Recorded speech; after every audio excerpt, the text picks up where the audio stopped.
Aya anu naros ke pribados ari aat sok gaduh pilihan politik henteu diwaler ku pribados teh hadirin sebagai warga negara yang baik nyatang tos atau kedah gaduh pilihan sabab orang kedah gaduh anu mimpin pamimpin dalam muntai anu mimpin arek kumaha jadina negara gitu nya cacak-cacak aya pamimpin oge geuning kajahatan mah aya wae kabayang lamun teu aya pamimpin gitu. Nah atuh cenah atara nyarios pilihanana dina medsos ari saur pribados seda lain petugas nah tugas anu nyaritakeun pilihan dina umum mah eta mah nyapikeun jalma anu katugasan we ku partaina gitu. Jadi tim sesna anu boga gajihna ari urang anu lain petugasna anu moal ngilu diuk dina kursi ketatanegaraaanna moal ngilu ngatur ngurus masyarakatna nya teu kudu hareup-hareup teuing atuh teu kudu luhur-luhur teuing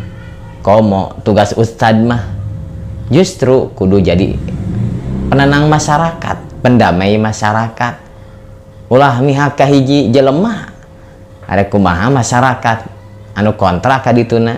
kontra ka hayangna da pilihan politik mah urusan hate masing-masing eta diri urusan selera masing-masing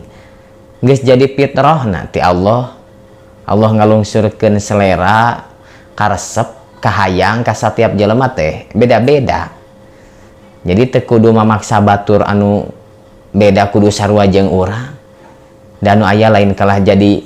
resepkeun kalah jadi amekeun ka urang sakumaha urang sok mung lamun dipaksa ku batur supaya sarua jeung batur bahaya jadi kontradiksi di masyarakat jadi kabelah maknya kiai jadi goreng jeung masyarakatna kuduna kiai mah tempat bernaung masyarakat